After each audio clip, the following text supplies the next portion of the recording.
Olá pessoal, espero que esteja tudo bem com vocês. Hoje a gente vai estar apresentando aí explicações de uma aula sobre tabela de frequência e gráfico, certo? Eu sei que muitas coisas a gente já viu na tabela de frequências, então eu vou estar passando rapidamente. Lembrando que qualquer dúvida é só vocês mandarem um e-mail que a gente responde aí hoje no dia da nossa aula. Então lembrando aqui, uma tabela de frequências mais completa possível, a gente tem o que? A gente tem a ordem, que é basicamente a quantidade de classes que eu dividi minha tabela, as classes, o ponto médio, a frequência simples, que é simplesmente a contagem. Na hora que eu faço uma frequência relativa, eu divido a contagem pelo total, me dá a frequência relativa. Se eu multiplicar isso aqui por 100, me dá em percentual. Então, numa turma de alunos de estatística, eu tenho 44 alunos com idades entre 18 e 23 anos, sendo que isso corresponde a 80% da turma. Até aí a gente já tinha explicado bem. Agora, o que significam essas duas outras colunas de frequência acumulada e frequência acumulada relativa? A frequência acumulada, gente, ela serve para a gente entender a quantidade de alunos num intervalo maior. Por exemplo, eu sei que 44 alunos têm entre 18 e 22 anos, mas quantos alunos têm entre 18 e 27? Então basta eu somar 44 mais 7, que dá 51. E assim eu vou construindo a minha frequência acumulada, somando as linhas anteriores. Então a pergunta é, quantos alunos eu tenho de 18 até 32 anos? Basta eu somar todas as minhas contagens, que vai dar 51. Quantos alunos eu tenho de 18 até 42 anos? Basta eu somar todas essas contagens, que vai me dar 54. E é óbvio que a última linha da minha frequência acumulada, então vocês vejam que ela chama acumulada porque eu estou acumulando as faixas etárias, eu estou acumulando as contagens das classes. E é óbvio então que a última linha tem que ter todos os alunos, que é 55 nesse caso. Então, quantos alunos eu tenho de 18 até 52 anos? São 55, que é o quê? Que é 100% do meu total. Na hora que eu faço a frequência acumulada relativa, eu botei ela direto aqui, só em percentual. 44 alunos são 80% de uma turma de 55. 51 alunos é 92,7% de uma turma de 55. 54 alunos são 98,2% da turma de 55, que é óbvio que é o 100%. Beleza, pessoal? Na última atividade, eu postei um vídeo da internet para vocês que explicava como é que a gente fazia uma estimativa da ordem e como é que a gente dividia esses intervalos de classe. Ninguém me mandou muitas dúvidas sobre isso, então eu vou passar uma explicação um pouco rápida. A regra de Sturges, ela serve para a gente justamente ter uma primeira estimativa desse intervalo de classe. Então, gente, para a gente não ficar chutando, eu vou dividir em 8 classes, em 6, eu vou dividir em 5 classes a minha tabela, a gente faz um cálculo que é uma estimativa. Então, se eu pegar o N aqui, que são 55, fazer 1 mais 3,3 vezes o log de N, que é 55, isso me dá aproximadamente 6,7. Aí eu aproximo isso para 7 na nossa tabela, a gente fechou aqui, ó, com 7 classes, beleza? Se eu fizer, existe uma outra forma de fazer essa estimativa também, de calcular esse número, que é através da raiz de N. Então, ou eu posso usar esta fórmula aqui, ou então eu simplesmente tiro a raiz de N, onde N é o número total de dados da minha amostra. Nesse caso, N são os 55 alunos. Então, a raiz de 55 dá aproximadamente 7,4. Nesse caso, olhando para o meu conjunto de dados, é melhor eu aproximar para 7. A regra de Sturges sugere que você sempre aproxime para mais. Na hora que você tira a raiz de N, é bom você ver se é melhor aproximar para mais, no caso ficaria 8, ou se é melhor aproximar para menos, 7,4, no caso ficaria 7. Então, gente, isso aqui não é uma conta exata, ela é uma primeira estimativa para a gente ter uma noção de como é que está aí a nossa divisão de classes. Muito bem, essa nossa tabela aqui, definida o número de classes que eu vou ter, que é o número de ordens aqui, agora eu tenho que definir o tamanho desse meu intervalo aqui de classe. Aqui nessa tabela a gente vai de 5 em 5, não é isso? Então, de 18 para 23, de 23 para 28, de 28 para 33, eu estou com um passo de 5. Como é que a gente vai fazer isso? Esse passo é o tamanho da classe, a gente chama de amplitude do intervalo de classe. E é simples calcular. Eu vou pegar a amplitude total, ou seja, vou pegar lá o 18, vou pegar aqui 18 menos 53 e eu tenho a minha amplitude total. E vou dividir pelo número de classes, que no caso é 7. Certo, pessoal? E novamente eu aproximo isso. E aqui a gente fez essa tabela, então, com esse passo, que é a amplitude do intervalo de classe. Tendo isso, pessoal, eu já consigo aí calcular qualquer coisa, então, na minha tabela, ok? Falando agora um pouco de gráficos de distribuição de frequência. A distribuição de frequência ela pode ser representada graficamente por 3 tipos de gráficos. Então, aquela minha tabela lá, eu posso transformá-la num gráfico. Um dos gráficos é o histograma, o outro é o polígono de frequências e o outro é o polígono de frequência acumulada. Vamos ver o que é cada um desses gráficos. O histograma ele é formado por um conjunto de retângulos justapostos, onde os pontos médios coincidem com os pontos médios do intervalo de classe. Ou seja, é um gráfico de colunas, o histograma, só que não necessariamente com os mesmos números de um gráfico de coluna. Então, a largura desse retângulo ela é igual à amplitude do intervalo de classe e a altura do retângulo ela é igual ou proporcional à frequência. Então, vamos entender o que é um histograma. Ele é um gráficozinho de coluna bonitinho, né? Eu vou botar umas colunas aqui, só que ele é especial. Veja bem, o que a gente falou? A largura desta coluna é exatamente a amplitude do meu intervalo de classe. E a altura é a minha frequência. Então, eu tenho aqui um exemplo, que é um histograma de 18 pacientes, uma coleta aqui de colesterol, de 6 classes definidas com intervalos de 5 mg por decilitro, que é a concentração aí do colesterol. Então, ele já me disse que o meu passo lá, o intervalo de classe é 5, de 40 a 45, de 45 a 50, de 50 a 55. Isso lá na minha tabela de frequências é a primeira classe, a segunda classe, a terceira classe e assim vai. Nesse caso, ele usou a frequência simples aqui em cima, contagem. Então, de 40 a 45, eu tenho um paciente. De 45 a 50, né, concentração aqui do colesterol, eu tenho 4 pacientes. O máximo de pacientes aqui parece 6, certo? No intervalo de 5 em 5 com 6 classes, então. É assim que eu faço um histograma.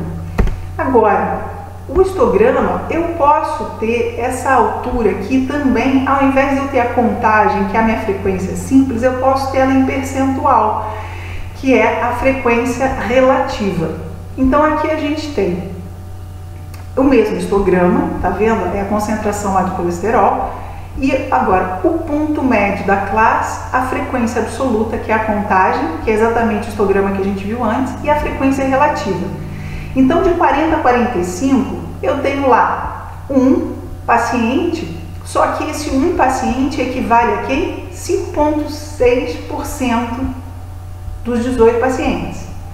De 45 a 50, eu tenho quanto? Eu tenho 4 pacientes, mas eles equivalem a quem? A mais ou menos 22% desses pacientes. Então, ao invés de botar a contagem aqui, eu posso botar o percentual daquele intervalo naquela população, certo, pessoal? É uma forma de se fazer. Esse gráfico em azul aqui é o de frequência acumulada. A gente vai estar falando nele um pouquinho mais para frente, porque a gente constrói ele de um jeito um pouquinho diferente. Então, vamos pensar. Histograma é um gráfico de colunas especial, onde a largura dessa coluna é exatamente a amplitude do intervalo de classe e a altura pode ser a frequência relativa ou a frequência simples, que é a pura contagem. Beleza? Agora tem uma outra coisa. Se eu quiser que a área embaixo desse meu gráfico aqui, ó, né? Se eu fizer uma integral aqui, esquece o gráfico azul, gente, estou falando do histograma. Se eu fizer uma integral aqui desse cara, ou simplesmente calcular a área embaixo desse gráfico, e eu quiser que essa área seja exatamente o total das minhas contagens, ou seja, a soma das frequências, eu vou fazer o seguinte, eu vou pegar no meu eixo Y, a minha frequência, ao invés de eu pegar aqui a frequência, que é a contagem normal, eu já vou dividir pela área do retângulo. Certo, pessoal? Porque pensa só, se eu tenho aqui essa frequência que é a minha contagem e eu divido por essa área, eu vou ter um número aqui diferente. Se eu pegar a frequência dividida por área aqui no meu eixo Y e multiplicar pela área, eu volto a ter a frequência. Então, para que serve essas características, né? Fazer um histograma usando frequências relativas, eu obtenho um gráfico unitário de área 1. Se eu fizer essa divisãozinha aqui proporcional, na hora que eu integro ou somo a área embaixo do gráfico, eu vou ter justamente a minha frequência total. Isso vai depender, gente, da utilização. Para que a gente quer isso? Por que a gente está falando, professora, mas está complicando, deixa eu só botar a frequência lá. Com certeza. Isso aqui é bom, muitas vezes, para a gente comparar dados. Olha só, então se o objetivo for comparar duas distribuições, o melhor é utilizar um histograma de frequências relativas, certo, pessoal? Ou seja, aquela frequência percentual, porque aí eu vejo percentual em relação à população, ok? Quem é o nosso polígono de frequências? Então, o segundo gráfico que dá para eu extrair daquela tabela é um polígono de frequências. Ao invés de eu usar um gráficozinho de barras, que é o histograma, vamos dizer que está muito poluído, não está legal, eu prefiro fazer um gráfico mais simples. A minha publicação exigiu lá do artigo que eu faça um gráfico simples. Eu vou fazer frequência no eixo Y versus os pontos médios do intervalo de classe. Vejam que eu sumi com o intervalo de classe, então vai ser aqui, ó, XY só, XY, onde no meu X eu vou pegar lá da minha tabela o ponto médio daquela classe, certo? Então tem aqui um outro exemplo, ó, pontos médios de altura de classe em centímetro. Peguei o ponto médio só, 145. É o médio do meu primeiro intervalo de classe, que deve ser alguma coisa daqui até aqui. 151 é o ponto médio do segundo intervalo de classe. E aqui eu vou botando as contagens, que são as frequências. 157 é o ponto médio do meu terceiro intervalo de classe. Aí tem 12 alunos aqui, ó, com essa média de altura do meu terceiro intervalo de classe. E assim eu vou fazendo um polígono de frequências, certo, pessoal? E ele é um gráfico de linhas. Eu posso escrever aqui a contagem também para ficar mais fácil de ler. Beleza? O terceiro e último gráfico, então, que a gente pode fazer a partir da minha tabela de frequências é a chamada ogiva, que é a frequência acumulada. Esse é o gráfico que eu falei lá no primeiro exemplo para vocês ignorarem que a gente vai voltar nele. Então agora eu vou trabalhar não mais com a contagem ou com o percentual da contagem direta. Eu vou trabalhar com aquela frequência acumulada, que foram as colunas que eu expliquei para vocês na aula de hoje. A frequência acumulada, a gente já sabe que ela sempre vai crescendo, porque eu vou somando o número de dados à medida que eu vou caminhando pelas classes. Então ele é um gráfico de frequência acumulada, e a gente sabe que a frequência acumulada sempre cresce, versus os limites superiores do intervalo de classe. Então veja bem, pessoal, isso aqui já é um outro gráfico que eu não vou fazer nem o intervalo de classe, mas eu vou fazer os limites superiores do intervalo de classe, certo, pessoal? Então, no meu eixo X vai ser isso aqui que vai ter os limites superiores do meu intervalo de classe. Então, vamos supor, tá aqui o meu intervalo, ó. Daqui até aqui é o meu intervalo. Eu vou começar pelo limite superior do intervalo, 150. Provavelmente o outro intervalo vai de 150 até 154. Então, eu vou pôr a frequência acumulada aqui. O limite superior, onde acaba o terceiro intervalo? Acaba em 158. Eu vou botar a frequência acumulada aqui, que é quem? Que é este mais este da este, frequência acumulada. No meu quarto intervalo de classe, o intervalo finaliza lá em 162. Lembrando que esses são os números mesmo da tabela, tá, gente? Não tem problema se o intervalo, nesse caso, é aberto, a gente tem que usar o limite aberto aqui do intervalo. E quem é essa contagem? Essa contagem é todo mundo anterior até mais ele próprio, né? Todo mundo anterior até chegar aqui. Então, qual é a característica de uma ogiva de frequência acumulada? Esse gráfico vai sempre crescer. No final, no último meu número final do limite superior do último intervalo de classe, eu tenho que ter todo mundo.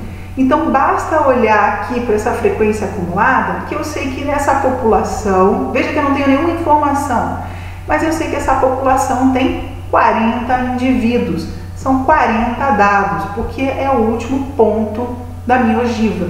Quando eu trabalho com frequência acumulada, o último é sempre o número total dos dados. Então, gente, se vocês virem um gráfico que diz que é ogiva ou diz que é um polígono de frequência acumulada e o cara ele está descendo assim, pode parar que está tudo errado. Frequência acumulada só pode dar um gráfico ascendente. Certo, pessoal? Qualquer dúvida é só mandar um e-mail para a professora que a gente vai conversando aí e tirando as dúvidas de vocês. Então, gente, da nossa tabela de frequências, eu extraio esses três tipos de gráficos: o histograma, o polígono de frequência simples e a ogiva, que é o polígono de frequência acumulada. Para que isso serve? Para organizar dados, para eu mostrar o comportamento de uma população. Veja como nesse gráfico aqui fica muito claro qual é o intervalo de classe que eu tenho um crescimento abrupto. Você vê, aqui eu cresço pouco no primeiro intervalo, aqui eu tenho um crescimento quase linear. Depois eu tenho uma pouca concentração aqui em cima. Certo, pessoal? Então, o gráfico serve para a gente obter outros tipos de informação. Muito bem. Ah, professora, então só existe gráfico em estatística a partir de tabela de frequência? Não, existem diferentes tipos de gráfico. E eu vou falar para vocês de gráficos em geral.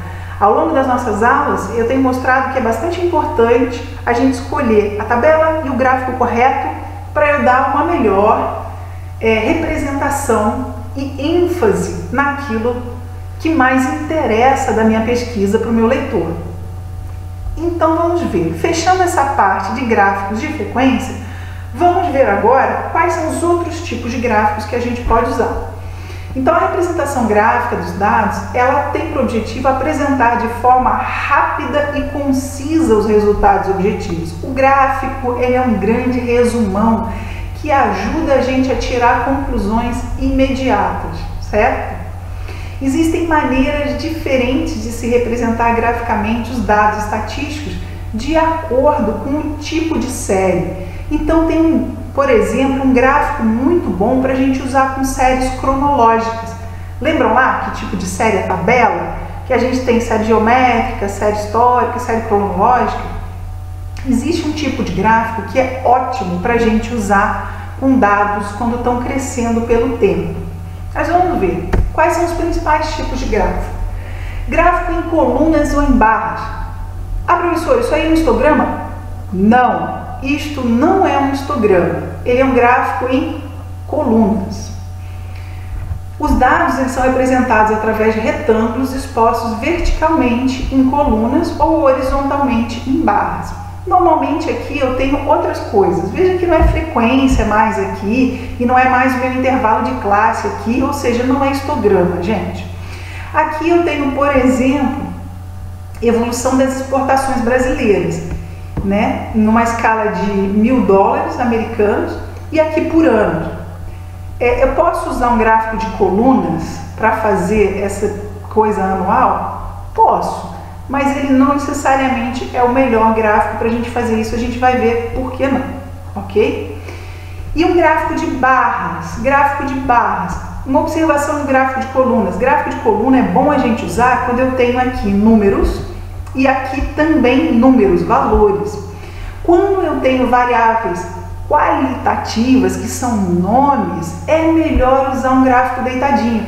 Imagina se eu estivesse escrevendo aqui, gente, esse gráfico aqui, ó, Chris Ashton, aqui em pé. Aí ia ficar Chris Ashton aqui, já ia encavalar com Bradley David aqui, já ia encavalar com outro nome aqui, ou esse nome aqui, ó, da Delfine, que é grande, não vai caber aqui no meu espaço, ou então eu vou querer escrever igual o japonês, né? Tudo em pé, assim, ou inclinado. Gente, para, não fica legal. É comum a gente encontrar gráfico com variável qualitativa, um bando de nome escrito aqui? Mas não é o melhor. Então, quando eu tiver variável qualitativa, preciso escrever um nome aqui, poxa, escreve na horizontal. E aí eu faço a contagem aqui, ó, certo? Então, na minha vertical, no meu eixo Y, eu vou ter a minha variável, que é um nome, que é bom escrever na horizontal.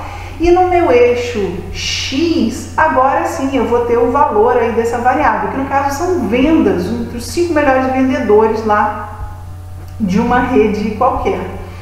Então eu tenho vendas em 2 anos, olha que bacana, eu ainda consigo colocar 2 anos, o azul escuro é 2009 e o azul claro é o ano anterior. Então olha só, olha como é que esse gráfico traz um monte de informação e ele é clean, ele é limpo. Estou conseguindo ler muito bem a variável, estou conseguindo comparar a performance do vendedor de um ano para o outro e entre todos os vendedores. Então esse gráfico, gente, está muito bem representado para aquilo que ele se propõe, ok? Dá para extrair bastante informação, fazer bastante análise.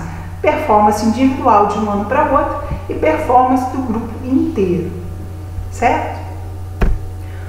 Então, como é que a gente constrói um gráfico de colunas e também um gráfico de barras? Variável no eixo das abscissas para o gráfico da coluna, certo? E as frequências no eixo das ordenadas, ou número de veículos aqui, ou valores, no caso do exemplo anterior. Para um gráfico de barras, variável no eixo das ordenadas e a frequência, como eu falei para vocês, né? Porque eu estou escrevendo na horizontal, variável no eixo das ordenadas e a frequência, a minha contagem, ou os meus valores aqui no eixo das abscissas. Então, para a gente representar a variável, basta construir colunas com base da mesma largura, mas as alturas iguais às respectivas frequências ou contagem. Ah, professora, que largura é essa? Aí é uma questão de estética, gente, certo? Aí vai ser só uma questão de estética, porque qual é a largura de um ano aqui, 2014? Então, você vai escolher, vai pular 1 ponto, 2 pontos, 3 pontos, 3 unidades, 4 unidades. Então tá aí, você vai escolher aí o tamanho dessa largura. Agora não dá para botar uma coluna com 4 unidades grande aqui, outra com 3, outra com 2. Tem que ser a mesma base, tanto aqui quanto aqui. Certo, pessoal? Então é simples fazer gráficos de barras ou colunas, mas tem as suas peculiaridades. Aqui vou usar variáveis quantitativas, números. Aqui vou usar qualitativas, nomes. Gráfico de setor é o famoso gráfico de pizza que os alunos adoram, né? E alguns alunos da nossa turma mais ainda. Gente, então é a representação gráfica de dados estatísticos através de um círculo, que são setores. Essas áreas, elas são proporcionais aos valores da série. Ele é utilizado principalmente para verificação de percentuais na amostra. Esse é um exemplo aqui que é um bom gráfico. Olha, produtos químicos para uso industrial, produtos farmacêuticos, higiene pessoal, adubos, fertilizantes. Esse gráfico está bem feito, certo? Qual é a regra? Então, essa representação ela tem que ter o quê? Ela tem que ser proporcional. Então, o total vai ser 360 e a minha parte aí, que é a minha contagem, vai ser um X em ângulo. E aí a gente vai fazendo. É claro que quem faz essa conta aqui é Excel e outros programas que fazem gráfico. Mas se a gente quiser fazer um gráfico na mão, eu tenho que ter esses setores proporcionais. né? 100% de contagem vai dar 360 graus. 45,4 aqui, por exemplo, vai dar X, vai me dar essa angulação aqui. É justamente isso que ele está falando. Então, o círculo é dividido em setores cujas áreas são proporcionais aos valores da série. E o ângulo de cada setor é do jeito que eu já expliquei. Um exemplo, proporção de alunos lá de uma turma, 61% masculino, 39% feminino. Eu vou usar aqui essa proporção para dividir o meu gráfico. Pessoal, gráfico de setor, a gente normalmente não utiliza ele em publicações científicas e dificilmente a gente faz um gráfico que tenha muitas divisões. Esse gráfico, ele tá um gráfico até bacana, 3D, mas imagina se eu tivesse vários números pequenininhos aqui, várias fatiazinhas pequenininhas, um monte de variáveis aqui. Gente, ia virar um caleidoscópio. Sabe caleidoscópio? Aquele negócio que você gira assim, fica tudo branco? Então não é legal. Tem que tomar cuidado com o gráfico de setor.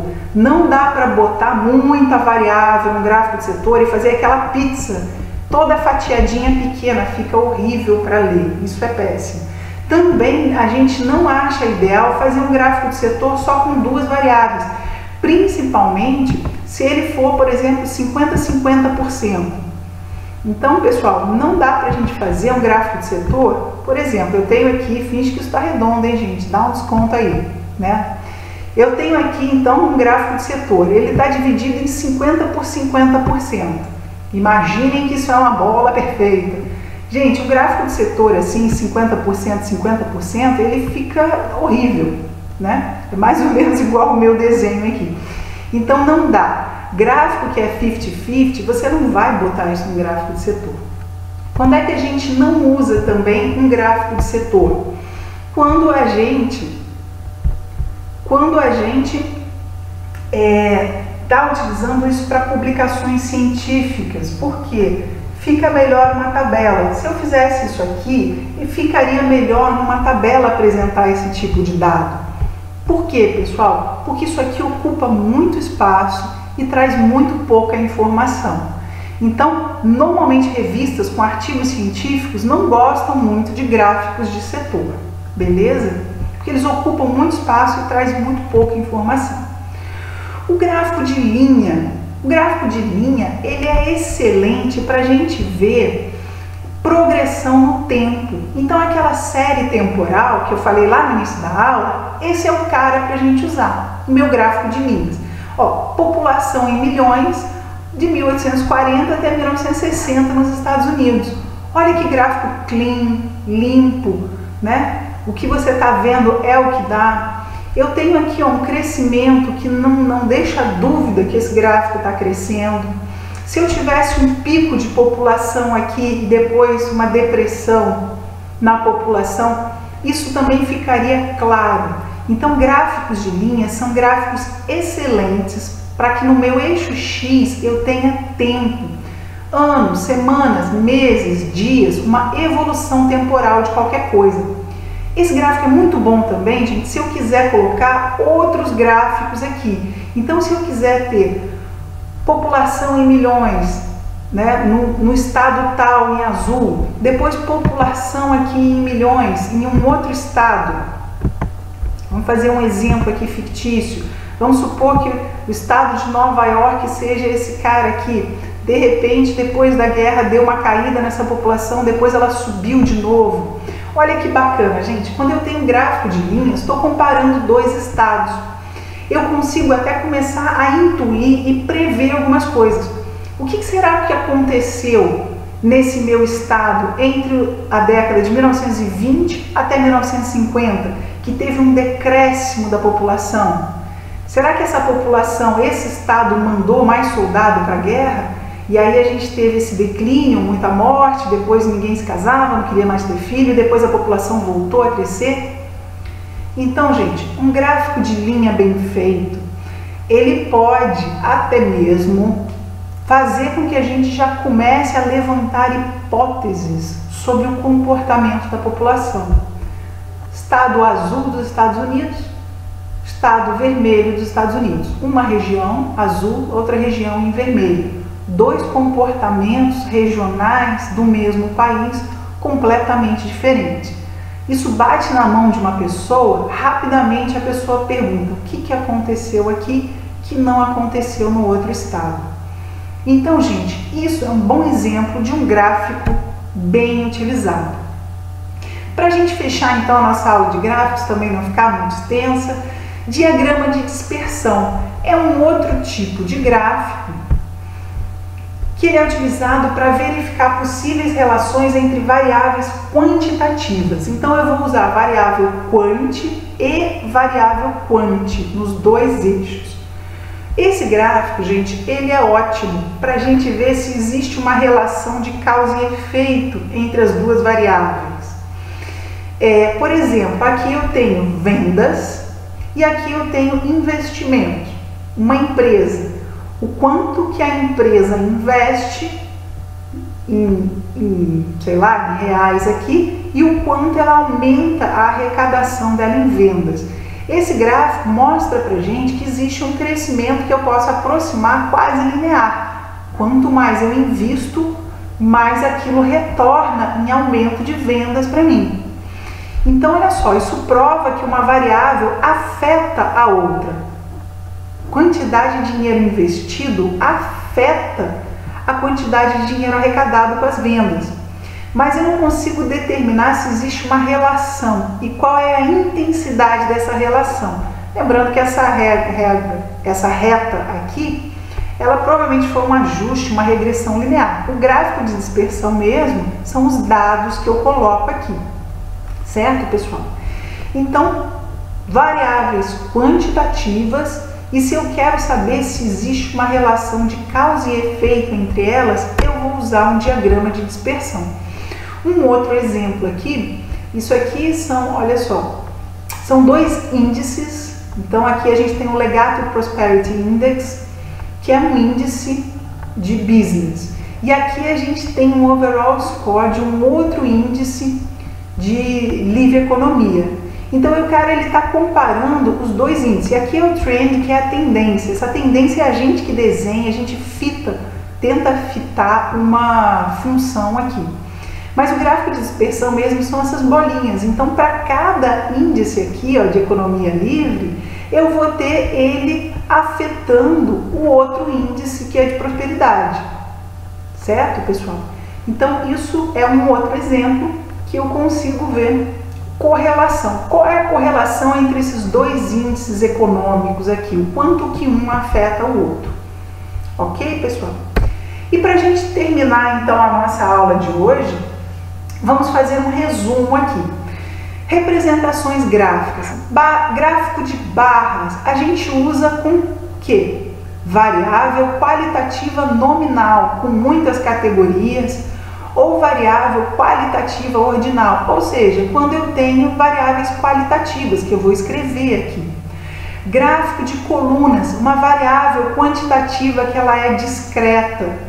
Gráfico de coluna, gente, é horrível para a gente ver se a variável tiver vírgula, né? Porque isso aqui é uma grande aproximação, essa coluna. E esse 3D, então, é difícil até da gente ler. Certo, pessoal? O gráfico de setores, a famosa pizza, variável qualitativa nominal, com poucas categorias. Não dá para fazer um caleidoscópio, dividir em micropedaços, poucas categorias. E ele é raro em publicações científicas, porque ocupa muito espaço na página e traz pouca informação. O histograma, nós falamos bastante dele, ele está relacionado com a tabela de frequências. O gráfico de linha, ele é ideal para ilustrar a variável ao longo do tempo. E existe também o box plot, que ele é um gráfico completamente diferente, porque ele é dividido em medianas, quartis, tem valores máximos e mínimos, o valor da média. Esse gráfico aqui a gente vai estar falando um pouquinho mais na frente dele, quando a gente estiver falando de média, medianas, modas e quartis, porque ele tem toda já uma conta de resumo aqui dos meus dados apresentados. Beleza, pessoal? Aqui tem algumas referências e eu espero que vocês tenham aproveitado a aula. Bons estudos, cuidem-se. Qualquer dúvida é só mandar um e-mail para a professora, ok? Até a próxima!